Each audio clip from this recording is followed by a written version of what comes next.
అదరగొట్టే కారం రంగు రుచి ఆచి కారం పొడి. ఢిల్లీలో ఎర్రకోట సమీపంలో జరిగిన భారీ కారు పేలుడు ఆత్మాహుతి దాడిగా పోలీసులు నిర్ధారించారు. ఈ ఘాతుకారికి ప్రధాన సూత్రధారిగా భావిస్తున్న వ్యక్తి డాక్టర్ ఉమర్ మహ్మద్ తొలి ఫోటోను దర్యాప్తు సంస్థలు విడుదల చేశాయి.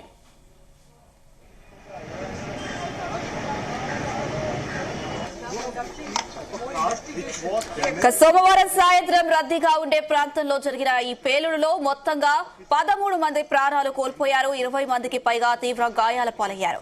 ఇక క్షతగాత్రులను వెంటనే సమీపంలోని లోక్ నాయక్ జయప్రకాష్ నారాయణ్ ఆసుపత్రికి తరలించారు. పేలుడు జరిగిన రోజు ఎర్రకోట మూసివేసి ఉంచడంతో పెద్ద ఎత్తున ప్రాణ నష్టం తప్పిందని అధికారులు తెలిపారు.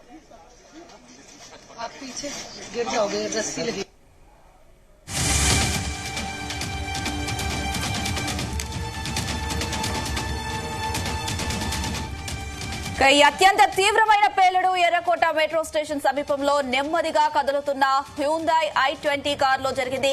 ఇక పేలుడు సమయంలో కారులో 3 వ్యక్తులు ఉన్నట్లు పోలీసులు ధృవీకరించారు. ఈ పేలుడులో అమోనియం నైట్రేట్, ఫ్యూయల్ ఆయిల్, ఇతర పేలుడు పదార్థాల మిశ్రమం ఉన్నట్లు గుర్తించారు. ఈ ఘటన జరగడానికి కొన్ని గంటల ముందు జమ్మూ కాశ్మీర్, హర్యానా, ఉత్తరప్రదేశ్ పోలీసు బృందాలు ఫరీదాబాద్ లోని ఓ కాశ్మీరీ వైద్యుడి అద్దె ఇంటి నుంచి సుమారు 360 కిలో ఉన్న అనుమానాస్పద అమోనియం నైట్రేట్ ను భారీ ఆయుధాలను స్వాధీనం చేసుకున్నారు. As of now, I can only tell you that an FIR has been registered under UAPA Explosives Act and Bharatiya Nyaya Sanhita. Investigation has been taken up and there are many specialized teams of Delhi Police, FSL, NSG also here on the scene of crime and they are lifting evidences possible to help in the investigation. What was the route of the vehicle? Because some people are saying it is no we are doing investigation on it. Abhi investigation बहुत ही preliminary stages के ऊपर है. Anything any comment on that will be too premature and अभी जब तक coherent पूरी चीजें sequence of events क्या है सब कुछ लिंक नहीं होता तब तक कुछ भी कहा जाना मुश्किल है. Have you identified the driver of the vehicle who was seen in the It is still ongoing. It is the investigation is Has the body been identified? That body? The investigation is undergoing. There are many bodies there and postmortems are also being getting conducted at LNJP. 5 postmortems have already been done. So we are in the process of identifying some of them and there are other people also who are getting treatments. So as of now, what body and or anything related to that is still. Do you have unidentified bodies also? Yes, there are one or two bodies, but yes, we have already identified 6 bodies. They have been postmortem has been done of 5. So you're confirming there are 2 bodies which are identified.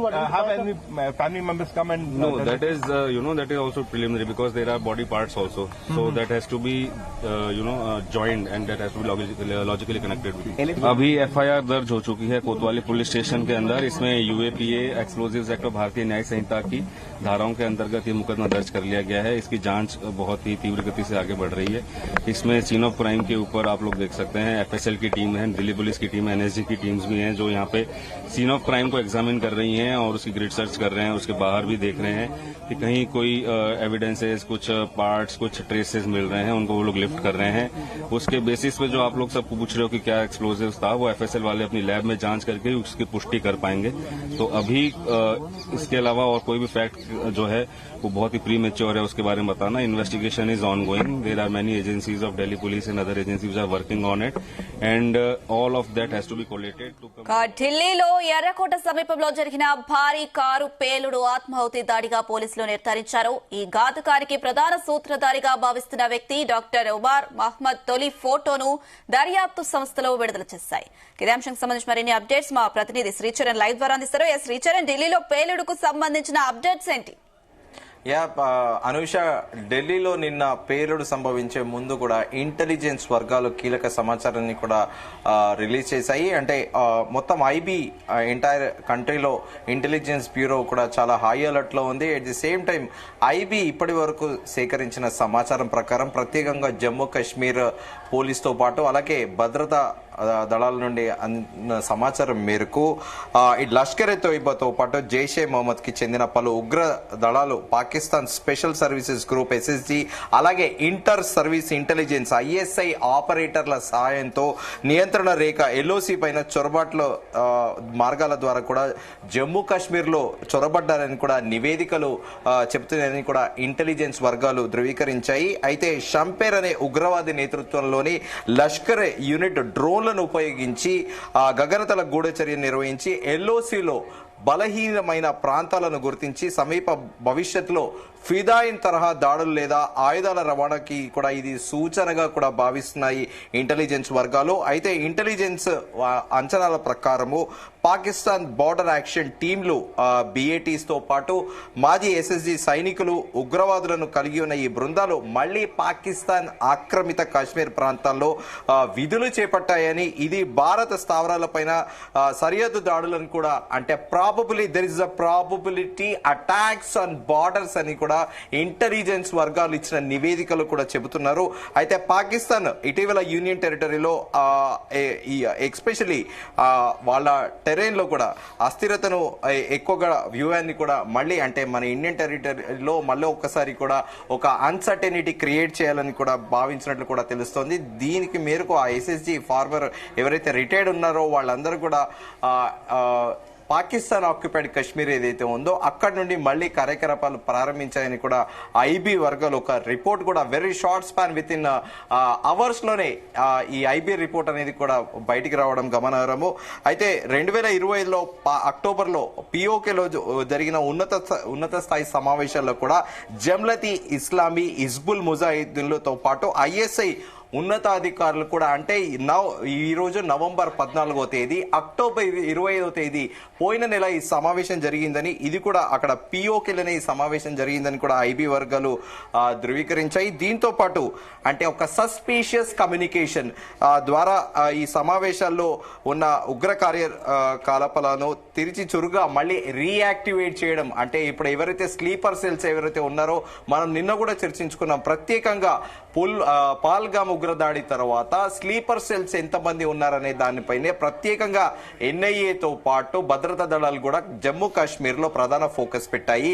So ఈ sleeper cells ని October 25న POKలో జరిగిన సమావేశంలో మళ్ళీ ఈ sleeper cells ని ఎట్లా activate చేయాలనే దానిపైనే ప్రధానంగా చర్చ జరిగినట్లు కూడా IB తెలిపింది. దీంతో పాటు ఉగ్ర కార్యకలాపాలకు తిరిగి యాక్టివ్ చేయడము, అలాగే మాజీ కమాండర్స్ కి అంటే గతంలో కదా ఎవరైతే వర్క్ చేశారో పాకిస్తాన్ ఆర్మీలో కానీ పాకిస్తాన్ ప్రభుత్వ సర్వీసెస్ లో అంటే పోలీస్ కానీ మిగతా SSG స్పెషల్ గ్రూప్స్ లో వాళ్ళందరికీ కమాండర్స్ గా పేరొందిన వాళ్ళకి తిరిగి వాళ్ళకి నెల జీతాలు ఇవ్వడము, అలాగే వాళ్ళకి గైడ్ లైన్స్ ఒక గైడెన్స్ ఇవ్వడము, దీంతో పాటు ఈ ప్రణాళికలు అనేటివి అక్కడ ఖరారు చేశారనేది కూడా ఇంటెలిజెన్స్ వర్గాలు చెప్తున్నారు. ISI హ్యాండ్లర్లు దాంతో పాటు ఈ నివేదిక తీవ్రవాద సంస్థలు భారత భద్రతా బలగాలతో పాటు రాజకీయ నాయకులపైన ప్రతీకార దాడులు పెంచాలని కూడా అక్టోబర్ 25th రోజు జరిగిన మీటింగ్ లో ఇవన్నీ కూడా చర్చించుకున్నారనేది కూడా తెలుస్తోంది. దానికి కాన్సిక్వెన్స్ గానే మనం ఇదే మాట పదే ఎందుకు చెప్పుకుంటున్నామంటే ఇటీవల విజయనగరం జిల్లాలో, ఆంధ్రప్రదేశ్ లోని విజయనగరంలో, వైజాగ్ లో, అలాగే అనంతపూర్ లో, మన తెలంగాణలో సికింద్రాబాద్ తో పాటు మొన్న గుజరాత్ ATS ఫోర్సెస్ కూడా వచ్చి ఇక్కడ 3 తీవ్రవాదుల్ని కూడా అరెస్ట్ చేశారు. సో ఇప్పుడు సదరన్ స్టేట్స్ లో ఒక రకంగా చెప్పాలంటే జమ్మూ కాశ్మీర్ లో భద్రత అనేది ఢిల్లీతో భద్రతా బలగాలు భారీ ఎత్తున మోహరించారు. అండ్ ఇంటెలిజెన్స్ బ్యూరోతో పాటు అలాగే ఇతరత్ర డిఫెన్స్ ఇంటెలిజెన్స్ ఇవన్నీ పనిచేస్తాయి కాబట్టి సో ఏదైనా ఆపరేట్ చేయాలంటే దక్షిణాది రాష్ట్రాల నుంచి అయితే సులువుగా చేయొచ్చనే ఆ ఉద్దేశంతోనే టెర్రరిస్టులు ఎక్కువగా కూడా ఇటీవల కాలంలో మనం చూస్తున్నాము. దాదాపు 5 నుంచి 6 మంది కూడా మన 2 తెలుగు రాష్ట్రాల నుంచి అరెస్ట్ అవ్వడం గమనార్హము. అంతకుముందు తమిళనాడులో ఒక కేసు, కర్ణాటకలో కూడా ప్రత్యేకంగా ఈ సదరన్ స్టేట్స్ ని ఈ టెర్రర్ గ్రూప్స్ కూడా చూస్ చేసుకుంటున్నాయి.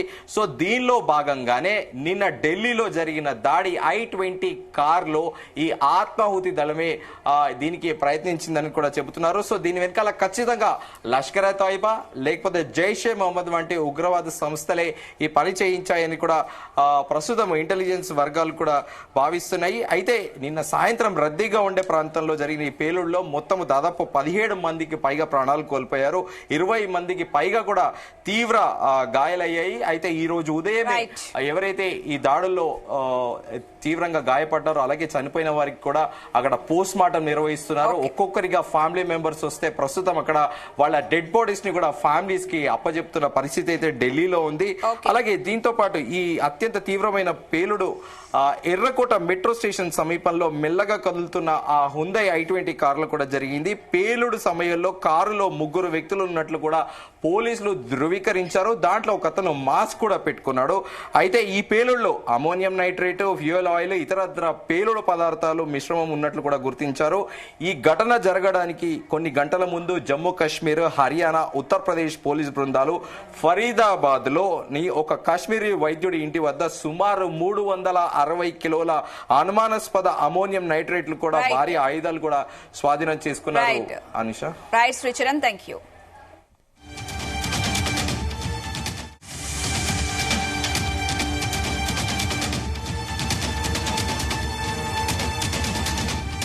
గుమగుమల వంటలే వంటలే తెరకొట్టే కారం రంగు రుచి ఆచి కారం పొడి.